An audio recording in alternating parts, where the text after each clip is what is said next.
Brodes Media. Phils lose 7-4 out in Kansas City, and all I get to hear from the manager is about how encouraged he is. I'm glad you're encouraged, Topper. I'm so thrilled that you are encouraged. How many times do I have to consume a baseball game where before it even begins, it's over? Because Taijuan Walker is a flat-out stiff. He can't play. Stop putting him on the mound. Enough is enough. I'll take anybody else. And if I really want to dive deeper into it, there was a reason some of us wanted Dave Dombrowski to make a move at the deadline for, even if it's a Jack Flaherty type, guess what? It's a way better option than half the crap you have now when looking internally at what to do if Taijuan doesn't go his next time around the order. I can't believe it. That third inning made me sick. 9 batters come to the plate. 6 total hits, including 2 home runs. When is this going to stop? This madness is ticking me off. 215-592-9494 if you want to get in.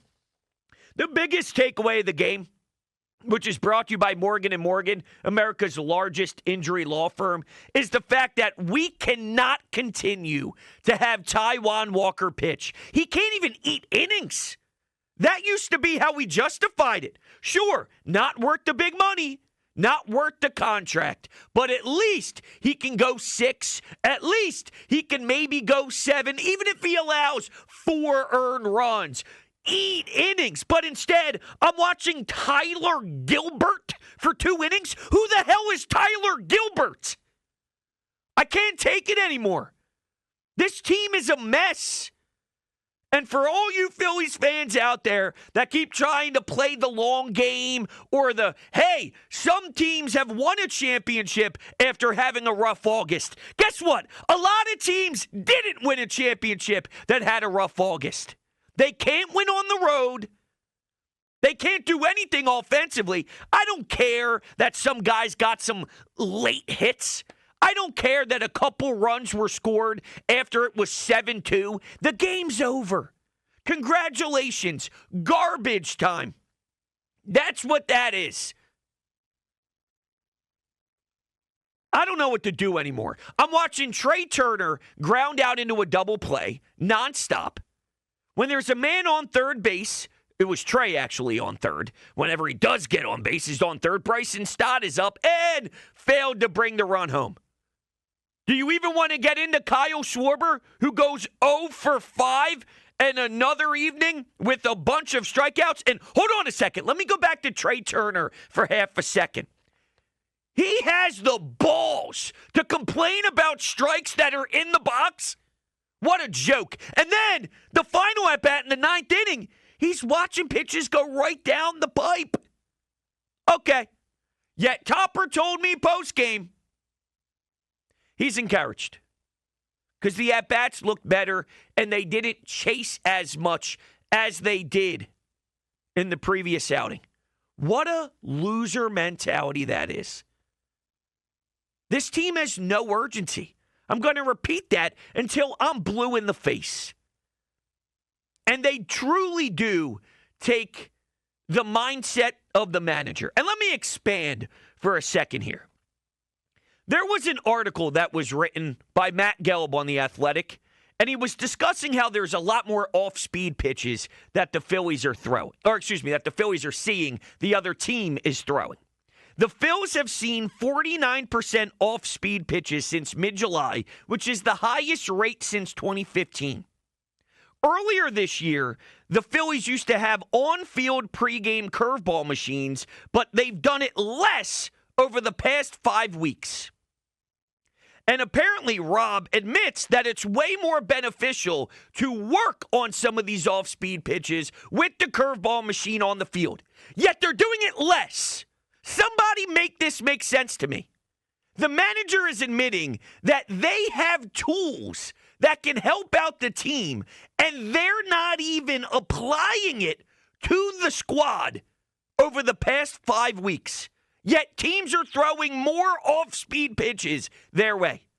And I'm not supposed to criticize the manager? That doesn't sit right with me. Now, let me give you a little bit of a game wrap-up, which is sponsored by Crevitz, providing CNC machine cleaning services, waste coolant removal, and scrap metal systems designed for efficiency and lights-out manufacturing. Crevitz.online or Crevitz.com. So, realistically, the meat and potatoes of this game was in the third inning. So the score is tied 1-1 at this particular time, and with the single to right field, they take a 2-1 lead. This is how it sounded. 3-0 count. Here's the pitch. Green light swing. He lines it to right. Base hit. Massey around third. He's going to be waved to the plate. The throw will come through late. And Pasquantino, another RBI. And just like that, the Royals are back in front. It's 2-1.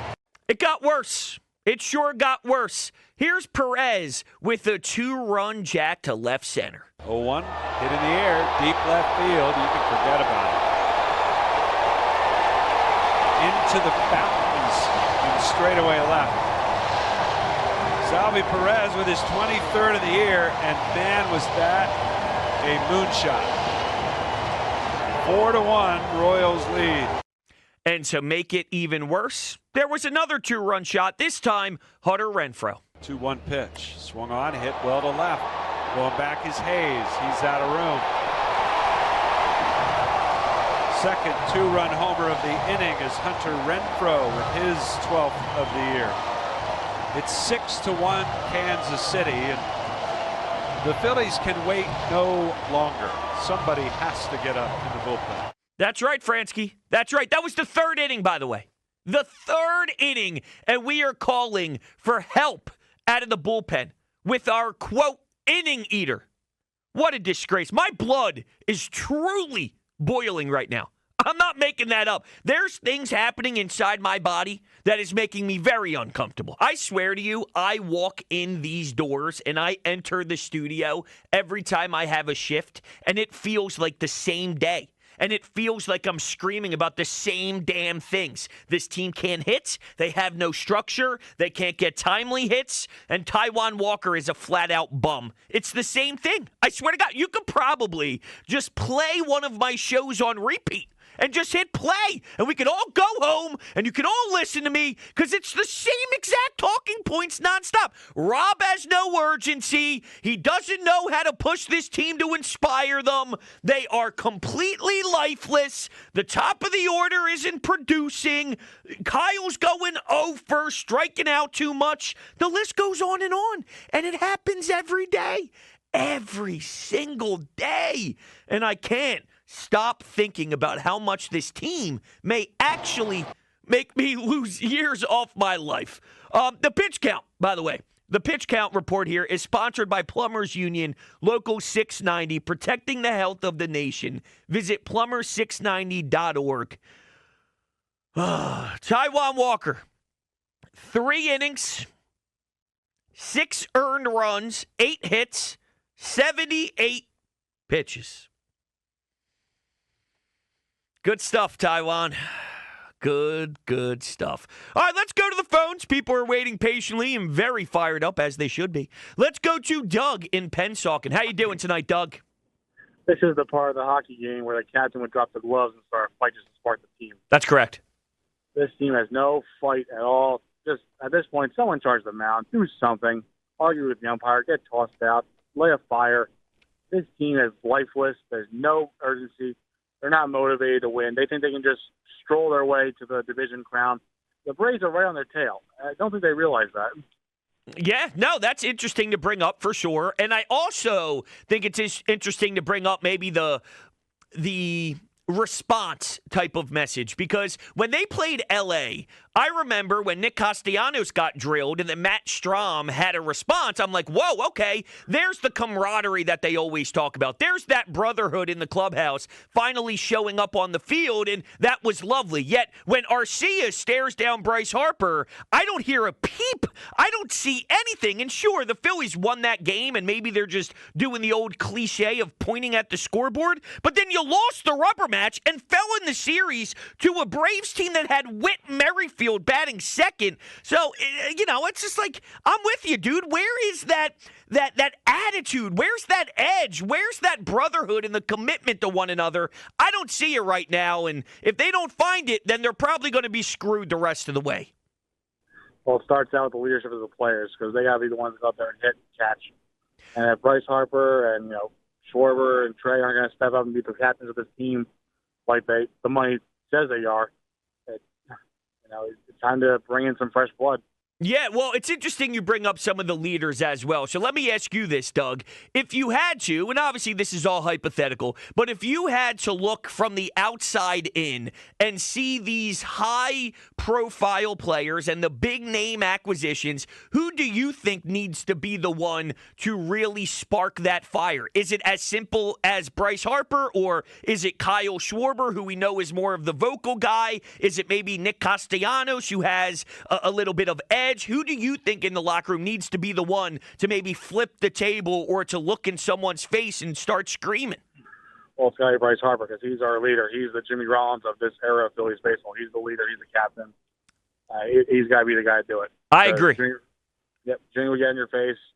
He didn't perform well. He would say himself he didn't perform well. They know it. I mean, he would start something at least, too.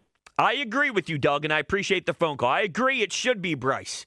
But we've seen Bryce Harper lace him up for a Phillies uniform for quite some time now. I don't think that's who he is. Now, I love Bryce Harper, and I truly want him here. But there is that element when it comes to the leadership qualities where he's a watch-me-play guy. I'm going to give you 1,000% on the field, and you're going to be inspired by my work ethic. I'm going to stretch a single to a double. I'm going to play the game super hard, and the rest of you will follow. And there's good qualities about that mindset. But throughout his tenure, there's always been pockets of times that are a little uncomfortable, where I look at him, and I'm trying to get something out of him, but it's Rhys Hoskins who has the louder voice. Or it's Kyle Schwarber who steps up and stands in front of his locker, and he's the one that's staring at the camera when the media is in his face during a difficult time. And that's not to say Bryce doesn't speak postgame, but whenever we have things going south, it's Rhys, it's Andrew McCutchen. Is there something to that? I think it's okay to criticize Bryce Harper, by the way, without making it seem like you hate the guy. You always have to tiptoe and walk on eggshells when you criticize the man. The team is spiraling out of control, and he's the face of the franchise. He needs to be held accountable.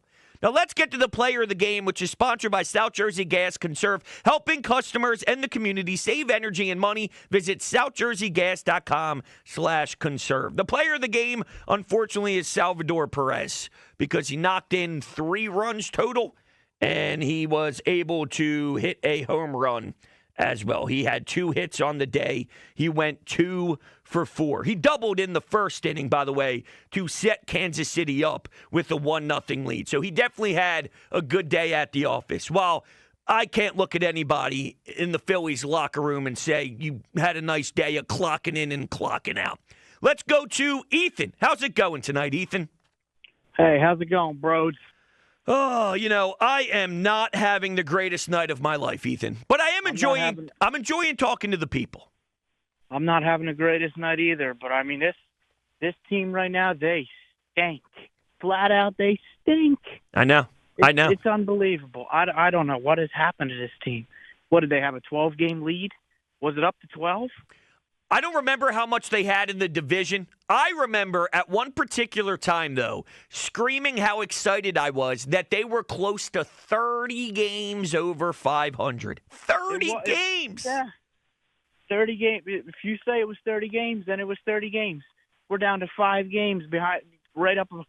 The Braves are 5 games up our butt. Well, I meant 30 games over 500, to be fair. Yeah. Not with the division lead. Now, if they lost to 30, 30 you got to be nuts if you're 30 games up. Jesus. And in the 1920s with Farmers, 30 games up. I'm just making sure we're on the same page. So let me ask you this, Ethan. What frustrated you most about this effort? Was it Taijuan? Was it maybe, I don't know, somebody in the batting order, or just the way they came out lifeless again? What upset you the most? You know what upsets me the most? Dave Dombrowski, the president of baseball operations. The hell did he do at the deadline? Not enough. He didn't do nothing. Not enough. He got what is our biggest upgrade? Austin Hayes. The guy hasn't done nothing. Correct. He hits the ball hard once in a while, but I mean, come on. You see a big hole in the bullpen. What do? Carlos Estevez. That guy comes out and pitches, shaky every time he pitches. But you know what? We'll trade Sir Anthony Dominguez. We'll trade Gregory Soto. That's all right. And the starting pitcher, Taijuan Walker, that guy, he is a New York Met. I swear to God, he's sabotaging us because he's a Met. He is nothing but a New York thinking Met, and I want him out of town. Get him out. It's got to happen. I appreciate the phone call, Ethan. It's got to happen. You want to make a statement to the team? You tell that dude to kick rocks. You say, sayonara, I don't want to deal with you anymore. Goodbye. Adios. Get out of town. Never again. Eat the money, John Middleton. You want to make a statement about really pushing this thing in the right direction? That dude was the same guy that ripped apart the manager last year during the playoffs because he was so upset he wasn't playing. And he followed that up with having even a more disgusting season now, to the point where they had to make up a fake blister that kept him on the shelf for months. He is terrible. He may be a Met in disguise. Steve Cohen probably slipped him a couple mil to come here to try and sabotage us. He's doing the Al Horford double agent game. Oh, don't do this to me, J-Mo. Please. I can't think about Al Horford. He's the biggest hate the face in the world, and now I have to think about that. I can't do it. I don't know when this is going to end. I wish I had all of the answers in the world. I'd be a very rich man. I'm sure John Middleton would pay me a lot of money for me to tell him when this is going to stop. Maybe it doesn't stop. There's a good chance it doesn't stop. By the way, the offense didn't get walked today. Not once. 0 walks. I'm waiting for this quote. It's going to be really good to get back in front of our fans. Can't wait to hear that one. Because I already heard, I can't wait to get out west, followed by I can't wait to get home. Now they're leaving town again, and now they're out of town, and they're probably going to say they can't wait to get back home. Maybe you guys just aren't it. Maybe what you guys did in the beginning of the season was fake. How can I think otherwise? Now Jose Alvarado is pitching in sequences where you're down a bunch of runs to try and gain confidence back. That's where one of our most important lefty relievers are. Think about the 2022 run. Think about some of the times we had to use Jose Alvarado in the playoffs in years past. Game-changing moments. Lefty-lefty matchups, prime part of the other team's order, and he was the one that would go for the jugular.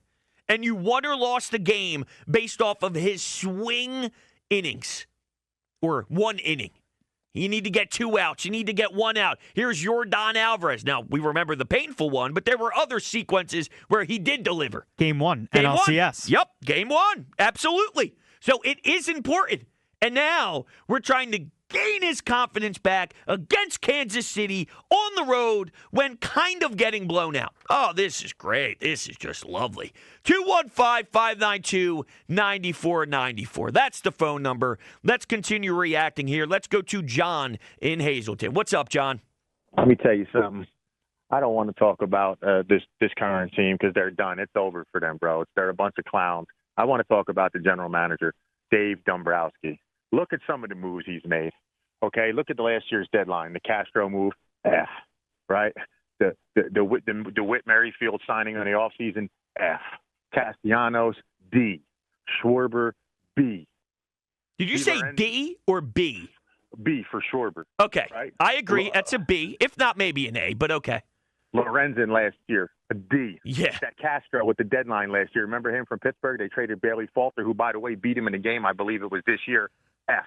This guy has done a horrible job with this team, And he needs to be called out for it when the season's over, because the season is over. But when it's over in October and they're eliminated in the first round or miss the playoffs altogether, he needs to be called out because he's been given a lot of money to put a team together, and this is the best he could do. They're a bunch of choking, front-running frauds, and he needs to be called out for it because he built this team. Trey Turner, I'm sick of him already. It's going to be the worst. I've already told you this is going to be the worst contract in Philly sports history when it's over. I don't care if he bats around 300. He never comes up big. He's a bum. And he's only here because the Golden Boy wanted him here because that's his homeboy from Vegas. Sick of this team. They stink. They're done. I agree, John. Thank you for the phone call. I agree on the Trey front. I think Trey is going to end up being horrendous. I really do. I'm starting to feel that he is just too all over the place. Obviously, he'll have some moments, and he can have maybe a stretch. His defense sucks. And if he's going to end up being an outfielder, he's probably going to suck out there too. And offensively, it's either MVP or literal trash. And there's no in-between for Trey Turner. And I like the idea of starting to apply big-time pressure to Dave Dombrowski. And the way that I label this when looking at his deadline, there's nothing worse. And sometimes Aaron Nola used to do this. Aaron Nola used to be a big-time nibbler. Someone that doesn't have a bunch of confidence in his stuff, so he'd start to nibble around the plate. And Dave Dombrowski is such a go-getter, so I thought. But when it comes to the trade deadline, this dude nibbles all over the place. It's all about marginal little upgrades around the perimeter. Yo, dude, it's not about around the perimeter. This team lost inspiration when the front office decided we're not going to do anything. And I understand that they're playing bad baseball now, so there might be some fans out there that feel, well, look, they could have wasted prospects because they were going to collapse anyway. Not necessarily. There could be an adrenaline rush. There could be a belief. There could be a big spark if you go get a Jazz Chisholm. And maybe I didn't feel so great about him, but Dave Dombrowski and the Yankees, they're different. They're the actual presidents of baseball ops. Look what Jazz did to inspire the Yankees when he first got there. And your team, what? Austin Hayes, Mr. No Batting Gloves? You can't be good with no batting gloves. I will stay on that stance forever. In 2024, if you don't wear batting gloves, you blow. It's just what it is. You can't be good without batting gloves. Unless your name is Kyle Tucker. That's it. Fine. But if you're telling me that's my big-time acquisition at the deadline is Austin Hayes, all right, we'll take Steven in Downingtown. Then we'll wrap up final out. Breathe, brother. I know, dude. I know. I hear you. I know. Steven, how's it going? Yo, am I on? You are on, my friend. So, wow, I'm speechless here. Why? I thought after the last start, Walker wasn't going to pitch. Who was authorizing Walker to pitch? This is a scheduled loss. It's a good question, actually. Going back to the Dave Dombrowski discussion, maybe that's more reasons to criticize Dave. Or maybe it is, Rob. I don't know. But I'd have to imagine the man who gave him the contract wants him to go out there more often than not. You can't have him pitch. Imagine. So how is this team when they're slumping hitting? What is the morale of this team behind a guy who they know, oh, my God, this guy's going to give up 6 runs? We don't have a shot. Yeah, it's a great question. There's no – I'm not a sports psychologist, but there's a whole field of this shit. Sorry. There's a whole field of this format that these guys can't be confident going out there with this pitcher. You're right. And I don't even think they're confident, Steven, in themselves either. So that's almost a double whammy. They're probably thinking, oh, crap, we got Taijuan. And then, by the way, we all can't figure out how to hit. So it's probably impacting them double whenever it's a Taijuan Walker day. They're trying to do more than they can because they know he's going to give up 6 runs. Yeah, but the problem is they try and do too much even when Nola and Wheeler are on the mound, too. They just try and do too much 24/7, it seems. Well, I was watching at McGurk's in Downingtown, and I went in. I am rooting for them to lose because they can't keep doing the same thing and expecting things to change. So unless they lose 10 in a row, miss the playoffs, get out, nothing's going to change. And I hate that it's going to be Topper that gets fired, but they're not going to change. Well, he's a part of it, Steven, and I appreciate it. He's a part of this. There's no way that he gets off free. He was encouraged by Taijuan Walker's velocity. Don't forget that.